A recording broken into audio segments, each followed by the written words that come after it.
order. We have a motion on the floor by MP Blanchet-Jonca. The motion has been circulated to all the members in both official languages. And we have the witnesses also, the officials. Thanks a lot for coming. Sorry for this delay, and we will have to deal with this motion before we can start the round of questioning with you. So, MP Blanchet-Jonca. Oui, Madame la Présidente. Thank you, Madam Chair. Just for your information, when a committee member tables a motion, does his or her time stop, or does the time run out? Stops, and we will you have the floor. Oui. So please go ahead. Alors, je me permets, Madame la Présidente, de faire un rappel. Madam Chair, I'd just like to give you a reminder of privilege because you suspended the meeting. And Madam Chair, if you could listen to me, please, since I'm addressing you, it's a question of respect. Are you listening to me? Perfect. So I'm just like to mention my privilege as a member of this committee. So you suspended the meeting to ask my colleagues to take a look at the motion that I tabled, but you let the witness leave. So I still had 2 minutes of speaking time to ask questions to the minister. And now the minister's gone. So I find that this is a breach of my parliamentary privilege, and I'm wondering what you're going to do to resolve the situation. The minister was here for 1 hour, and we started the meeting at 4:36.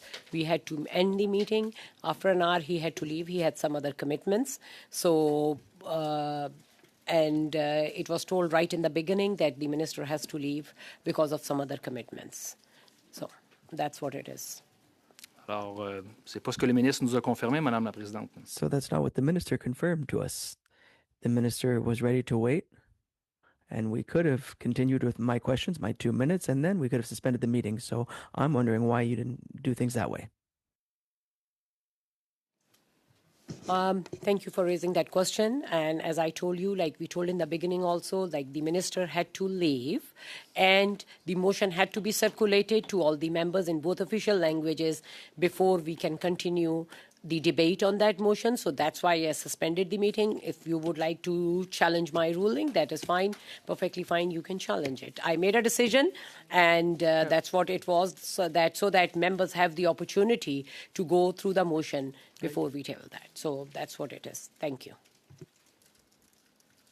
Alors, Madame la Présidente, présentement, moi, je suis brimé. Okay, Madam Chair, I find that it's a breach of my rights as a parliamentarian. I think that you perhaps acted quickly, but perhaps we could agree that I lost my speaking time because I tabled a motion, and that shouldn't be the case.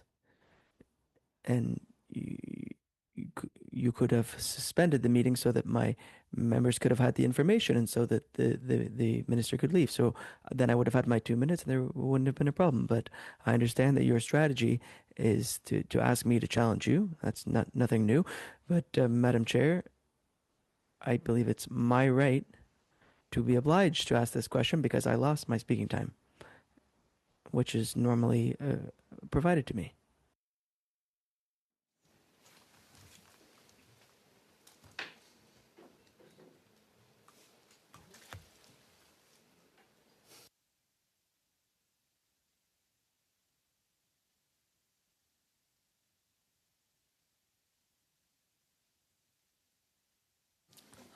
Just to clarify in regards to the question you have asked, you tabled a motion. So once that is done, the debate happens, and until that motion is voted or the debate is adjourned, we continue on that. And so that's why I had to, so that every member get the opportunity to read the motion, I had to suspend it.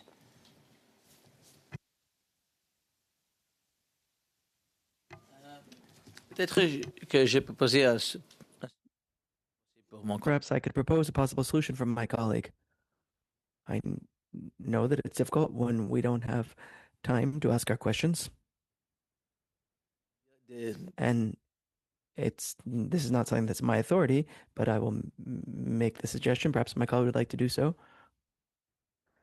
If my colleague wants to ask his questions, then we can ask the minister to provide a written response if potential de continuer notre travail. that gives us the ability to continue with our work, but it's up to our colleague. Mohammed, for your intervention. As a member of the committee, you made a choice to table the motion, and everyone knew. It was told in the beginning. The minister had informed us. The notice of motion was amended, saying that the minister has to leave for after 1 hour, and we started the meeting at 4:36. Donc, point d'information, Madame la Présidente, est-ce que ça aurait été... So, would it have been possible to have authorized me to ask my questions for 2 minutes to the minister and then to suspend the meeting so that my colleagues could then take a look at the motion? You did not suggest that at that time. The motion, you tabled the motion, and that had to be circulated.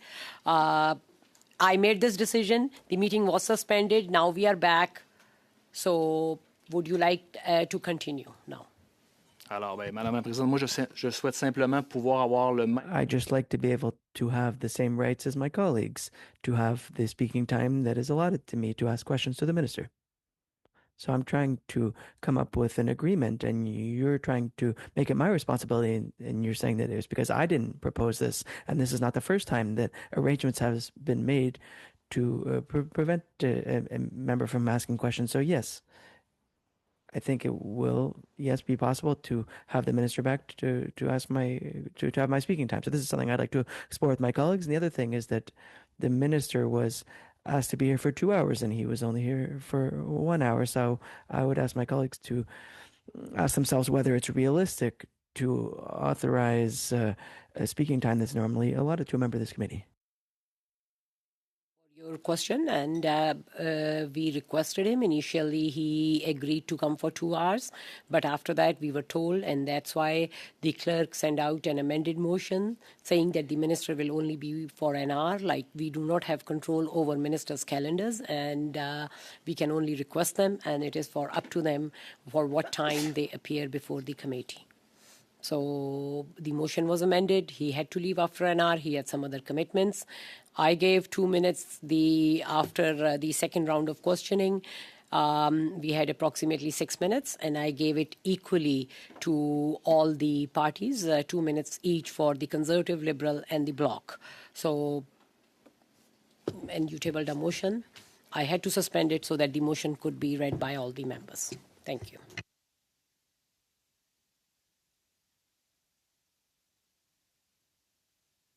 Should we proceed with our witnesses? Madame la Or the motion which we have, MP Noor Mohammed? Madame la Présidente, moi, je cherche simplement à trouver une solution présente. Madam Chair, I'm just looking for a solution, and you're telling me that there's no solution. Is that what you're saying? MP Noor Mohammed has suggested the solution that if you want to send in your questions, and then we can request the minister to please send the response.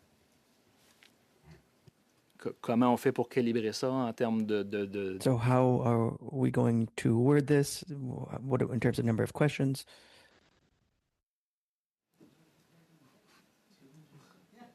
Je sais pas. À peu près 200 mots. Donnez la réponse. Ouais, Maxime, l'avantage, c'est si tu demandes, si tu pas... Maxime, Excuse. Yes, MP Noor Mohammed, you want to say something? Oui, je veux seulement dire que si tu poses... if you ask a question, then you can use the 2 minutes that you have left, or perhaps you want to write 1 or 2 questions. It's up to you to decide. Jonka? Bien, Madame la Présidente, je vais poser quelques questions par écrit. I'm going to write a few questions to the minister, and I'll await his response. I appreciate my colleagues' collaboration. I'm just simply trying to do my job, because there are a lot of people who have worked with us and who have worked hard in order to come up with these questions. So we can come up with an arrangement, I'm sure, and we can adhere to the allotted time. But I hope that we'll be able to approve this motion. Thank you, MP Blanche Jonka. And you can send in the questions, so we'll try to get an answer. And now we have the motion on the floor. MP Noor Mohammed. Okay. J'ai reçu, on a lu la motion de nos... We have read our colleague's motion. La plupart de motions, c'est bien pour nous, alors The majority of the motion is fine. juste quelques-uns des amendements que je veux... I just have a few amendments I would like to potentially make. I can table them now if that's possible, Madam Chair. Je vais les présenter en français. And so I'm going to read them in French. The amended motion that pursuant to Standing Order 1081A, the Standing Committee on Science and Research order the Department of Industry and the Department of Artificial Intelligence and Digital Innovation to table within 60 days of the adoption of this motion, that is to say, by September 1st, all documents with respect to the development, content governance, and implementation of the national AI strategy. And then it goes on, as my colleague has written.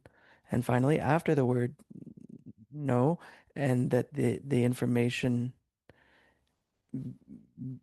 be those provided in an access information request.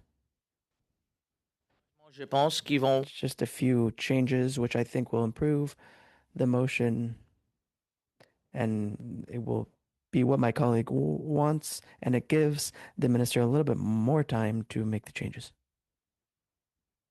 Mohammed, for this amendment. Now we have amendment on the floor. Can you please email it to the clerk so that it can be circulated to all the members? I'll suspend the meeting for a few minutes so that this amendment can be sent to the clerk and circulated to all the members. The meeting is suspended.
have an amendment to the motion by MP Blanchet-Jonca.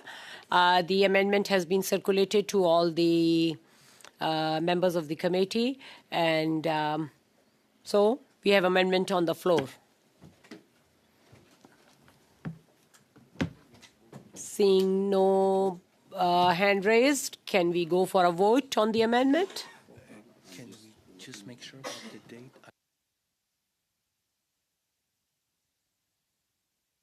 MP Noor Mohammed, can you please confirm the date on that? Because The date of what? Sorry. September 1st. because is it it's September 1st? September 1st, yes. Okay.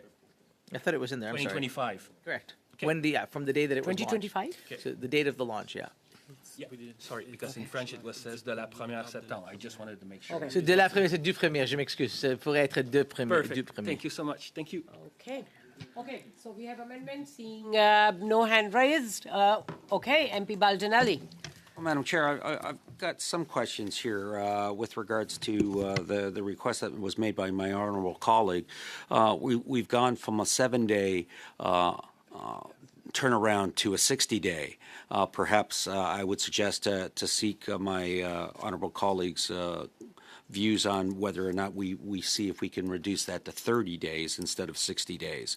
And then the information at the end, and that the information be in compliance with information that would be given via the access to information and privacy request. That fundamentally alters the request that this committee has put forward. I mean, the information that we have asked as parliamentarians is that which my colleague has put forward, and we have every right as parliamentarians to ask for that information.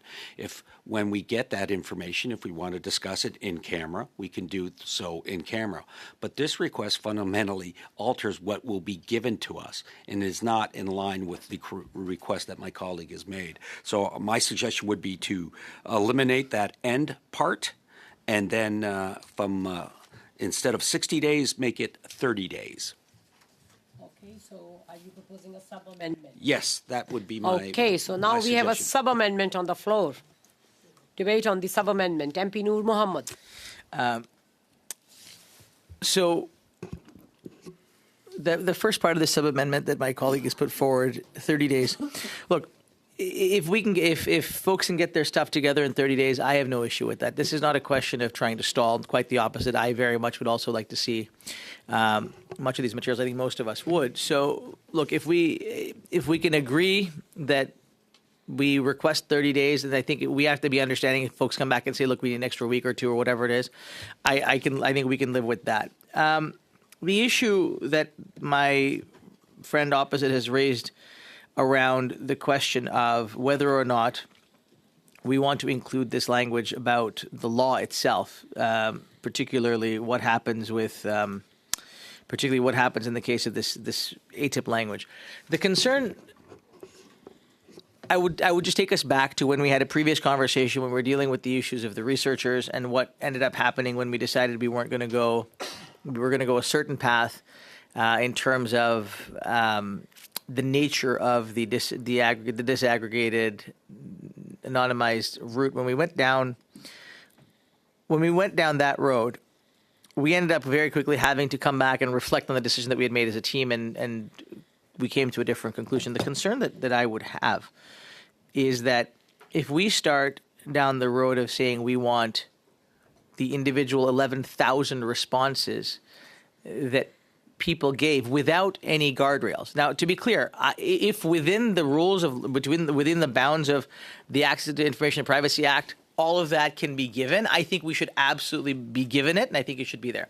But we are also, as parliamentarians, bound by that legislation. So the question is, how do we then make sure that we don't put ourselves in a situation where in a few days or in a week we get an opinion back from somebody that says, well, hold on a second, guys, you guys are now, what you've proposed doesn't actually make sense, and more importantly, you can't actually, this is outside the bounds of what is allowable. So I think when I made that amendment, the intention was not to try and prevent the committee from getting information. Quite the opposite. What I want to make sure we don't end up in a situation we end up having to relitigate what we actually end up being able to put out.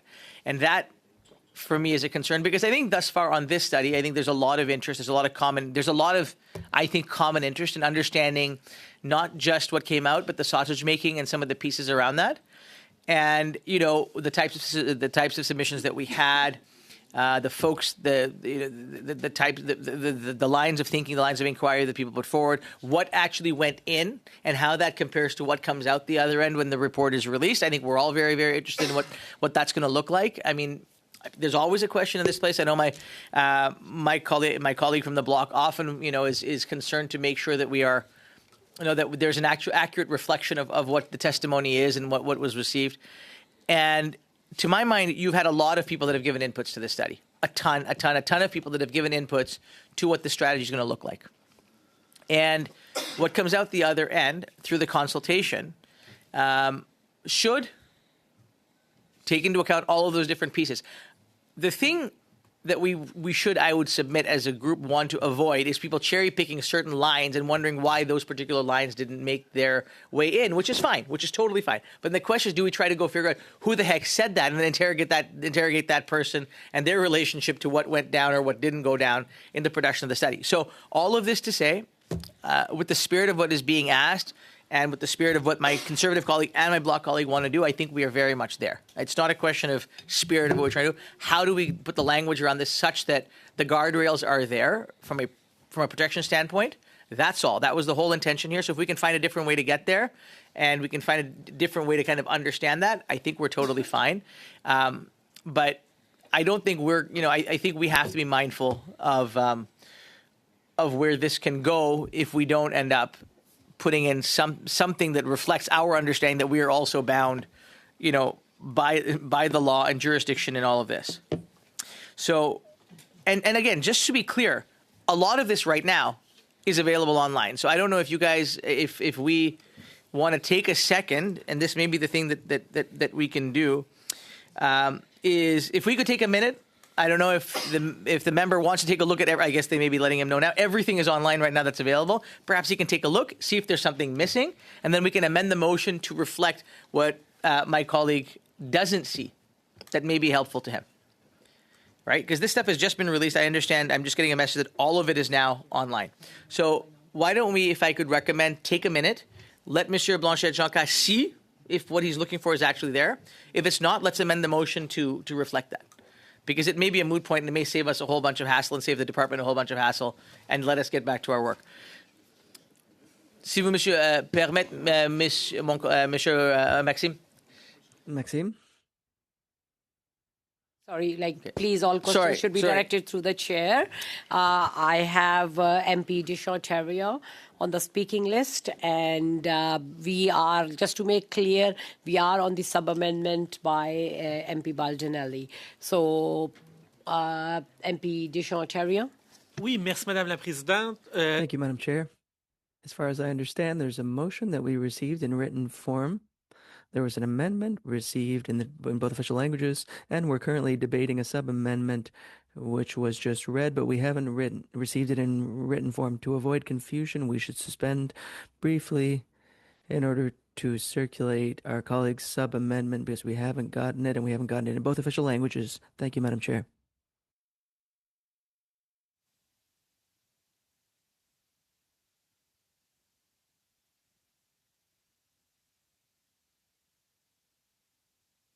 Yeah, MP Baldinelli. Madam Chair, I'm just going to put forward a motion to adjourn. We've got witnesses here. I'd like to hear from them, and I don't want anything to preclude the fact that we've got Minister Joly coming on Thursday. We can pick this up at another time.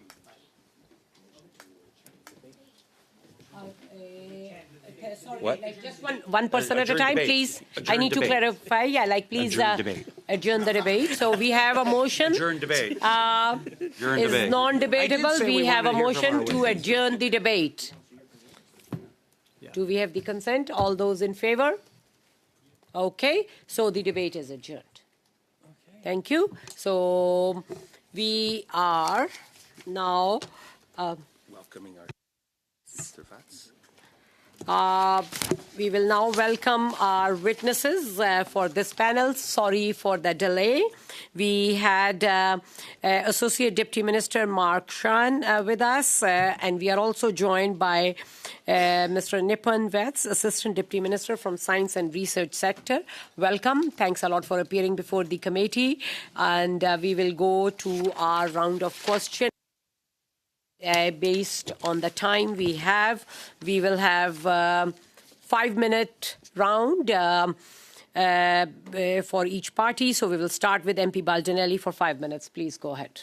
Thank you, Madam Chair, and thank you to the officials for being with us this afternoon. I just want to carry on and pick up what I was asking questions to the Minister about, and that has to do with the new quantum initiative that was announced in December. Again, 4 hand-selected companies each received $23 million from the government. So what safeguards are in place to ensure these companies cannot contract out critical operational components to foreign firms like CoreWeave, and that taxpayer dollars are actually strengthening Canadian sovereignty? Madame la Présidente, pour la question. Thank you, Madam Chair, for the question. Our capabilities in fault-tolerant quantum computing. And so it's actually contributions in companies who will be able to invest in their own activities to be able to meet certain benchmarks as it relates to the continued proving out of their quantum capabilities. So the contributions in kind with the companies in question follow our standard approach, which includes a number of safeguards in place to ensure the protections of the Canadian public interest as they carry out their activities. And that includes meaningful contributions as it relates to their location of enterprise, as well as the continued obligations as a respect to intellectual property here in Canada. Of the Canadian enterprise, but what it does with the $23 million that was granted to the Canadian enterprise, could they go out and hire a U.S. firm to do work for it as part of that $23 million that it was granted?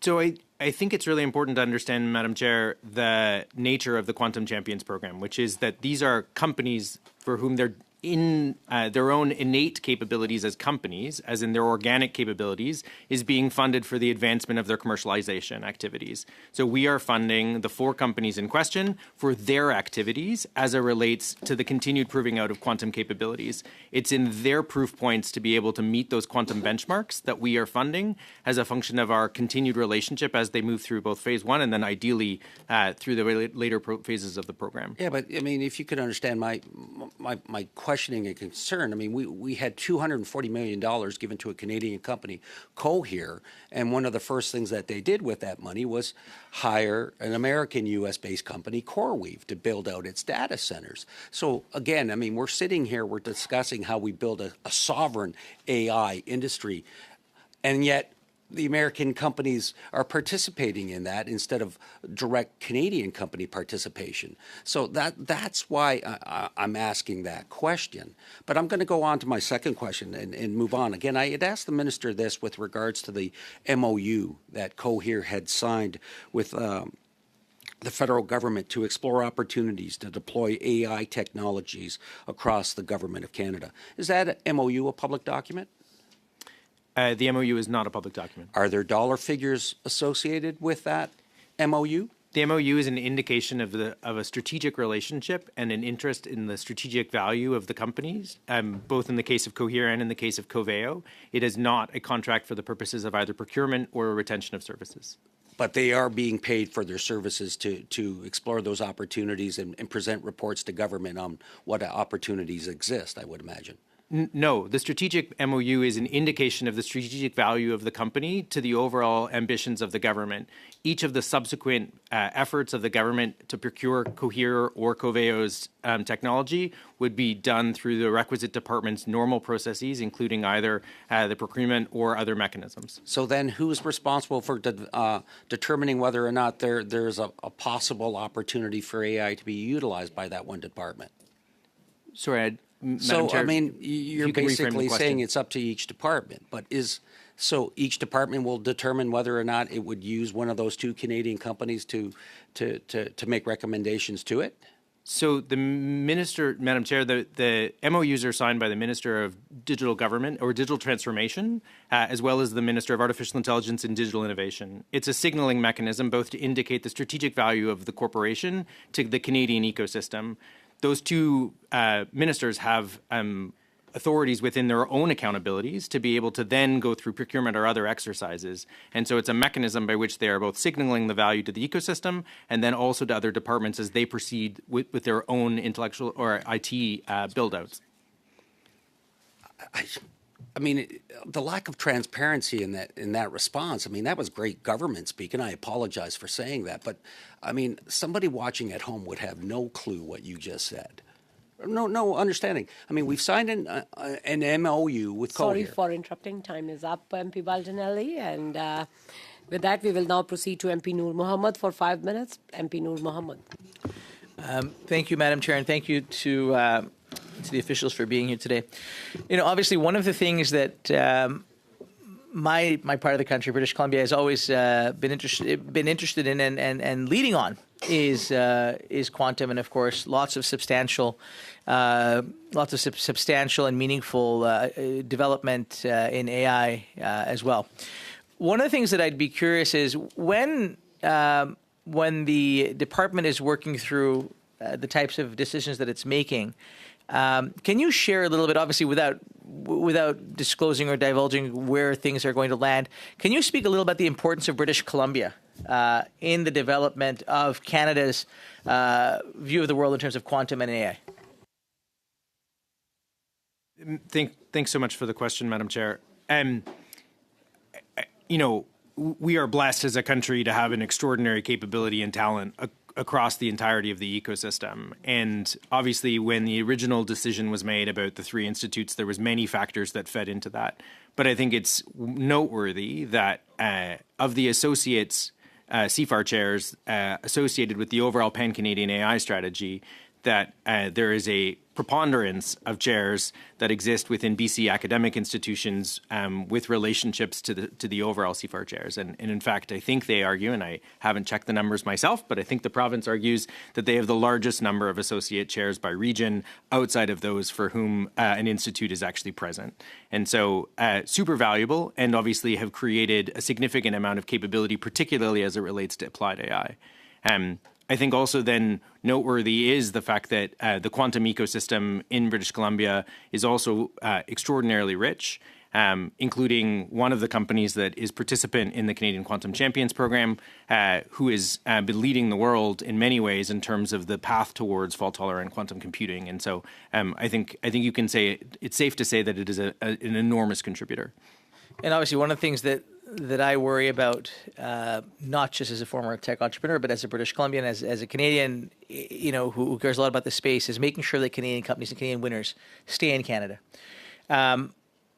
What can you share with us, and how would you sort of describe the efforts that are being made by your department to ensure that Canadian entrepreneurs in this space are able to stay here, and more particularly how Canadian leaders in their fields, the companies that are really leading the champions, as you call them, to make sure that they stay in Canada and continue to grow and develop in Canada? Thanks so much. And there's a number of ways in which I think we can answer that. One is obviously the $1.7 billion talent initiative that's been launched by the government to try and ensure that we are actually bringing talent and then retaining talent. The CFAR chairs themselves have funded almost 130 fantastic researchers who've been able to make Canadian institutions their home and develop AI capacities around them, including with their labs and their graduate students. And then you take the kind of genesis of the Canadian Quantum Champions program in and of itself. So, you know, it's not a secret that the United States DARPA program has a quantum benchmarking initiative aimed at trying to grow their own quantum capabilities, where they invited Canadian companies amongst the world's companies to participate in a benchmarking initiative that would move them through phases, ultimately with the hopes, I think, of trying to ensure that those companies relocated to the United States. And the Canadian Quantum Champions program is a response to ensure that our Canadian quantum champions have the capacity to be able to grow and retain themselves here in Canada. And that's why it was so important that we got through phase one and allowed those 4 companies to be able to have a pathway to continue their pursuit of quantum capabilities here in Canada. The reason I'm sort of double-clicking on this is that if we heard my colleagues opposite, folks would be left with the impression that the federal government is giving money to Canadian companies that are then just either leaving or giving their money to U.S. businesses. What assurances do Canadians have that investments that government is making in Canadian businesses and Canadian companies will benefit Canadians? Yeah. Thank you, Madam Chair, for the question. So the due diligence process of the department is quite rigorous, and we have evolved our continued contribution agreement standard clauses as well as our overall approach to ensuring that we have protections in place and guardrails for Canadians. That whether it's research or whether it's a company commercialization project, that there are effective mechanisms in place to ensure that it serves the public interest. And that varies depending on the nature of the activity. In research, that looks like one thing, whereas in commercialization, that often means that we have clauses in place to ensure that there's protections for Canadians, to ensure that there's the retention of intellectual property, of capacity, and ultimately of Canadian strength. Thank you. I'll proceed to MP Blanchet-Jonca for 5 minutes. Please go ahead. Madame la Présidente, point d'information. Madam Chair, the House resources are available until what time if we're going to need to extend the committee's work in order to not lose our second hour of work? Please proceed with your time. Est-ce que c'est possible de vérifier immédiatement? If you could please check immediately.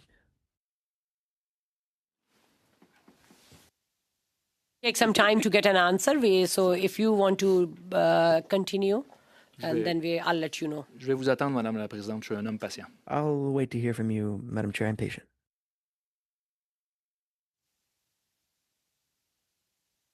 Yeah, information goes to the translation services, so your time is going on. So please, if you could proceed, because it will take some time to get some answers. Je vais attendre, Madame la Présidente, si vous me permettez. I will just await your response if that's okay.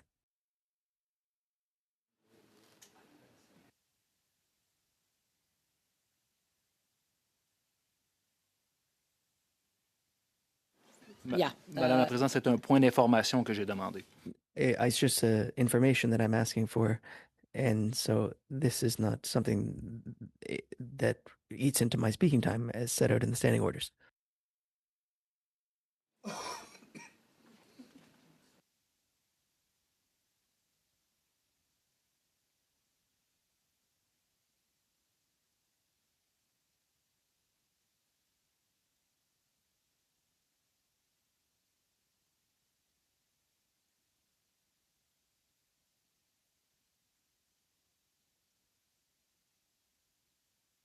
If we have to check with them until what time we have the resources available, we cannot make them stay.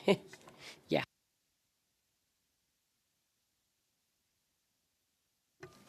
I'll suspend the meeting so that we can get some answers. The meeting is suspended.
Yeah. We are getting that information. There is no such thing in the standing order that we have to stop the clock for getting that information. So you have 2.5 minutes left.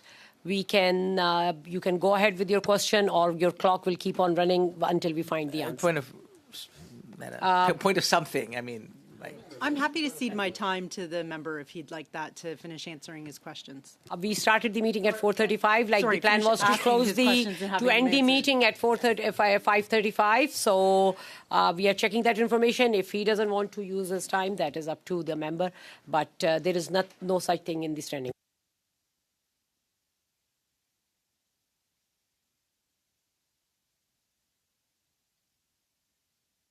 Oui, pouvez-vous juste m'informer, Madame la Présidente? Donc, Could you tell me, Madam Chair, you're saying that a point of information doesn't allow me to know how long we can extend today's study by and have the House resources for. Is that right?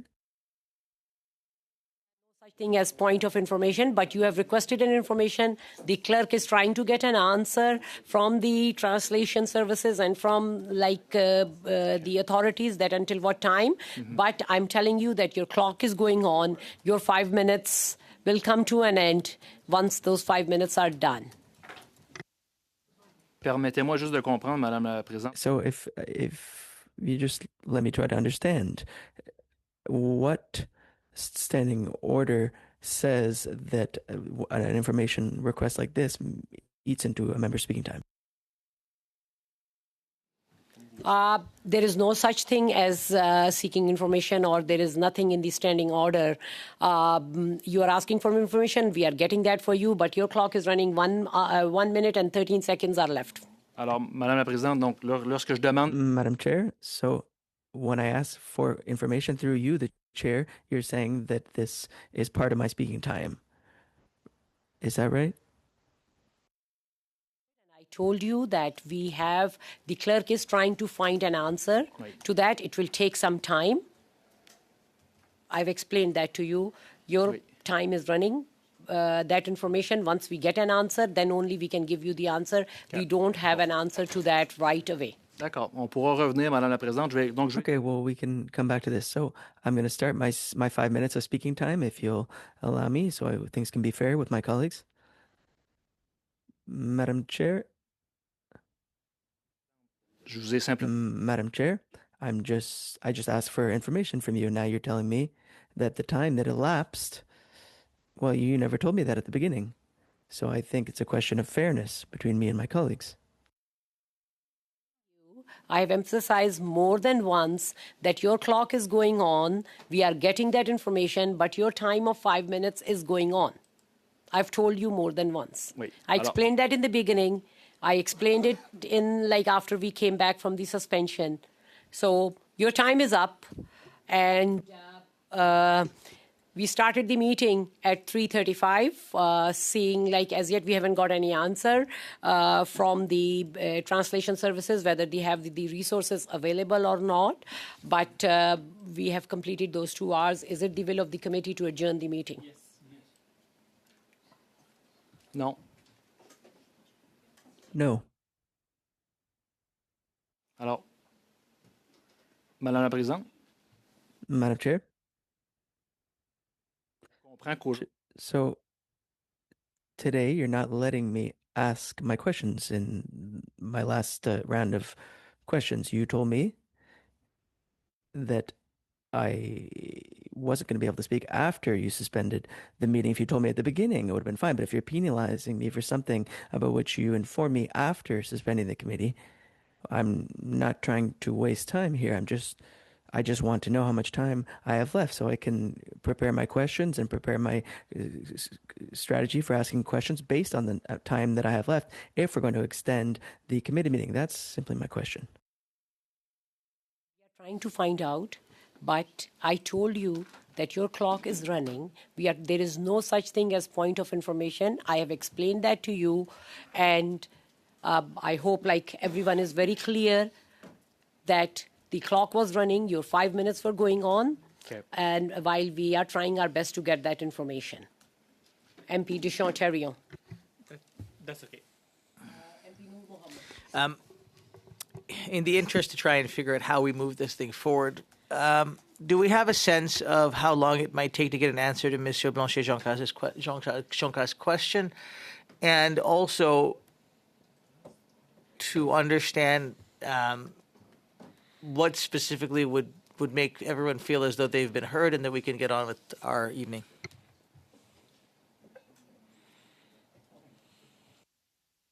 The clerk has sent an email. He hasn't got the answer as yet. So we really not in a capacity to know until we get any answer in response to the email which the clerk has sent. MP Baldinel. Perhaps as a solution, we offer a 5-minute round to my colleague. And in the interim, if no responses, after the 5-minute round, we adjourn the meeting after that period, if there is no response. Are all the members okay with that? Sure. Okay. So we can start the clock of 5 minutes and then we can adjourn the meeting. Alors, merci beaucoup, Madame la Présidente. Thank you, Madam Chair, for your mercy and for your collaboration with my colleagues. I'm going to start my 5 minutes of speaking time. So for our deputy ministers, can you provide us a written response along with all of the legal opinions, analyses on data sovereignty and regarding Des lois the influence of foreign laws and risks for national security, democracy, public safety, confidentiality, and fundamental rights? First question. Second question, can you provide a written response for all issues? That is to say, what analysis was done? Third question, can you provide a written question with all documents regarding irreversible effects of AI decisions, including the compute capacity, concentration, and strategic data, as well as data providing strategic options? And can you explain their justification as well? Fourth question, can you provide a written response regarding oversight mechanisms with respect to AI, which have been judged dangerous or high risk, as well as any analysis or correspondence containing any kind of warnings or disagreement? Fifth question, can you provide a written response accompanied with all documents having to do with contracts and agreements with foreign or Canadian businesses which contain their financial obligations to compliance, the Canadian Charter of Rights and Freedoms, and the impact on provinces, including Quebec, as well as internal calendars or follow-up mechanisms?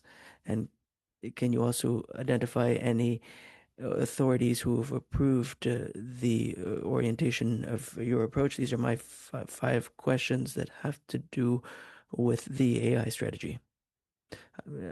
I'd like to hear from you in person. What did you suggest that the government do with respect to the legislative framework that should accompany the strategy that should be deployed, according to the minister, in the near future? Thank you, Madam Chair, for the questions. It's important that something be said at the beginning. There are many pieces of legislation in Canada that have to do with digital affairs in Canada. There's a federal piece of legislation, and there are also territorial and provincial pieces of legislation that protect the personal information of Canadians. This is a fundamental basis. The minister indicated that he is willing to modernize the bill, but it's also important to say that this legislation exists in Canada, and we need to and they will continue to play an important role in the protection of Canadians' information. At the same time, it's important to say that there are a lot of sector-based pieces of legislation and in other areas that also protect Canadians in the digital space. That includes, for example, healthcare-related acts in provinces and territories and federally. At the same time, there are also sector-based pieces of legislation. There are public guidelines from OSFI, which is responsible for the management of the behavior of banking-related organization and other financial matters in Canada. And the same thing applies to transportation. So this is not an area where there's no legislation. the bills that come with the strategy are to modernize the things, including the Privacy Act, and there are certain areas that are particularly focused on AI. Are we behind schedule or ahead of schedule with respect to the legislative framework on AI in Canada? Parce que It's a difficult question because the other approaches in the world exist in a different environment. If tomorrow morning there was an AI system that was dangerous, would we have the legislative power to immediately suspend its use? Is there a clear mechanism in the act to stop this kind of thing if it's harmful for Canadians?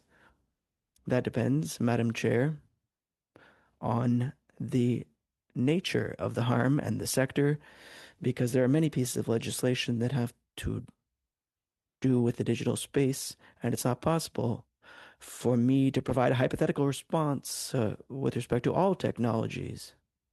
So if you could provide me a written response on that as well. I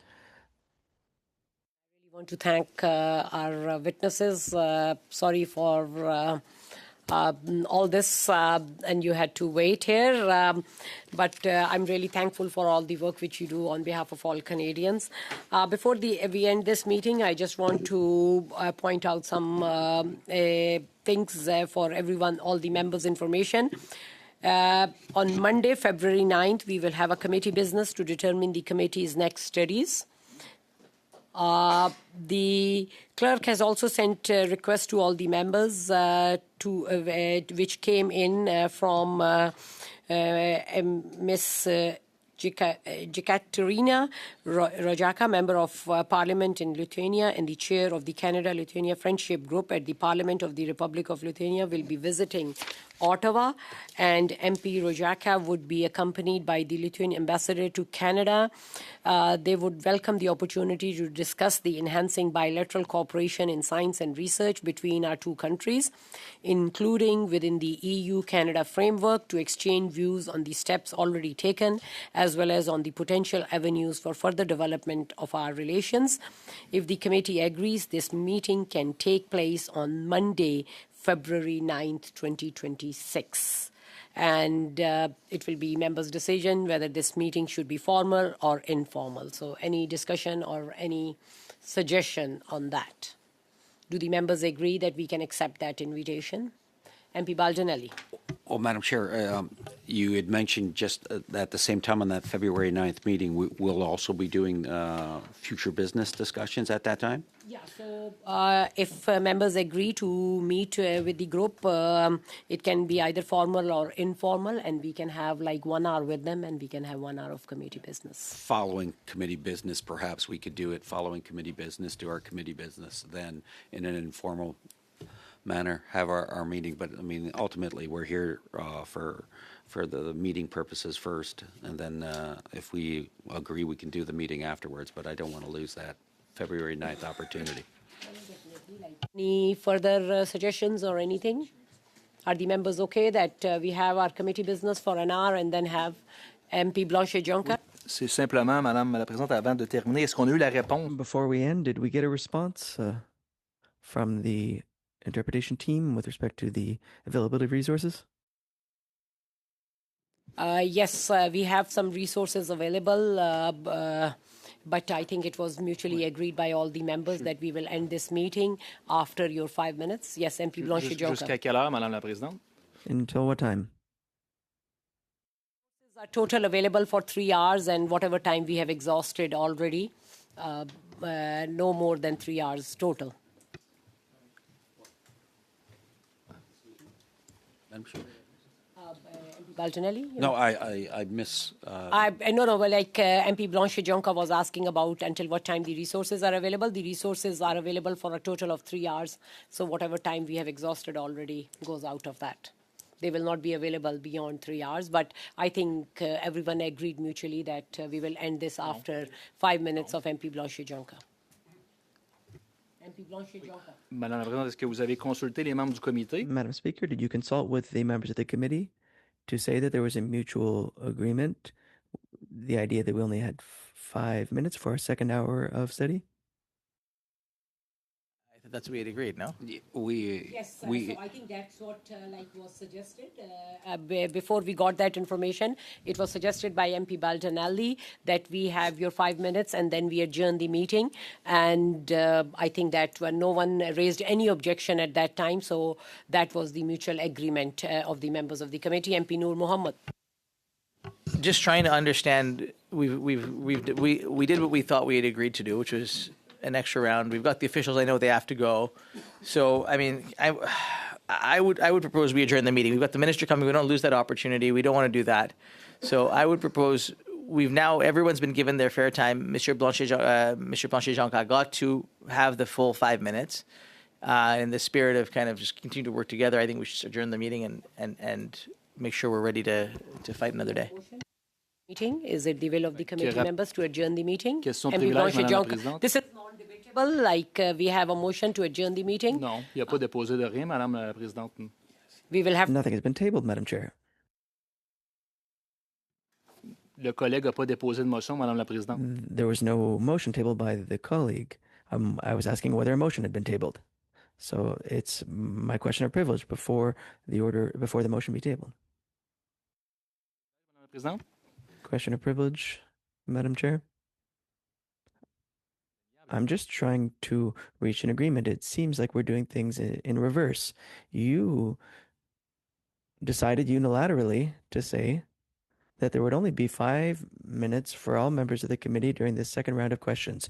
You did not verify the House resources beforehand to determine whether we could continue with our work so that all members could have their speaking time.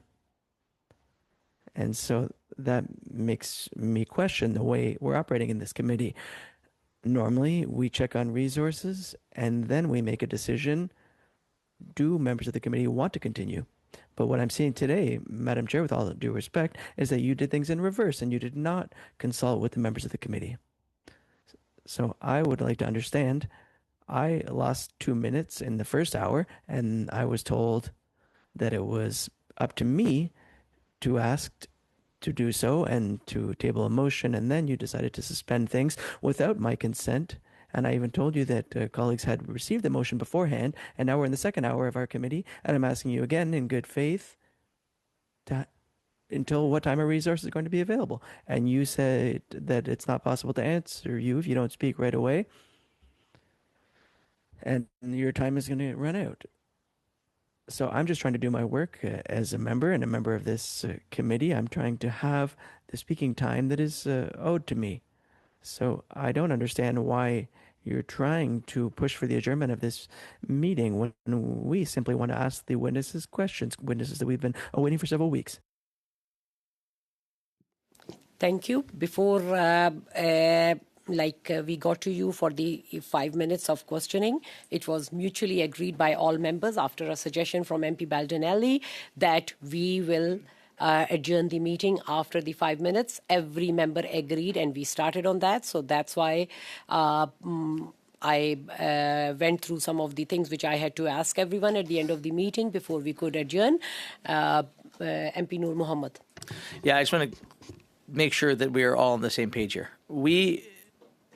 The chair indicated that the colleague of ours had used the time the clock was running.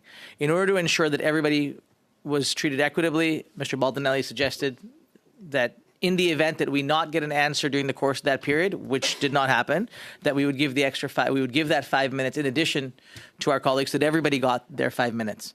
I think everyone is trying to work collaboratively. We're doing our best to figure out how we can all get answers to questions when the minister wasn't here, all the things that we could possibly reasonably do, but there is a limit. And, you know, I suggested gently that we should adjourn the meeting. I'm now going to move that we adjourn the meeting, noting that we have the minister coming. And if we run the clock on this thing, we're going to end up in a situation where the minister isn't going to be there and then we're going to have to deal with that. So we are all trying our damnedest here to make sure that everyone gets the time that they need to ask the questions.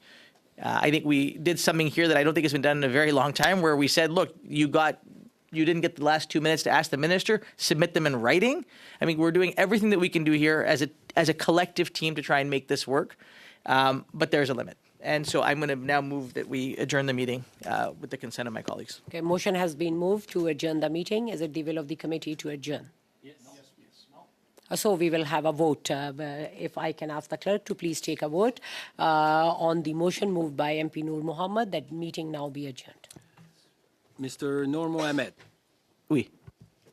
Monsieur Guillaume. Yes. Ms. McKelvey. Yes. Mr. Rana. Yes. Mr. Baldinelli. Yes. Mr. Fry. Davies, pardon. Yes. Mr. Holman. Yes. Mr. Mahal. Yes, please. Monsieur Blanchet-Jonca. Non. 9 yeas, 1 nays. The meeting is adjourned.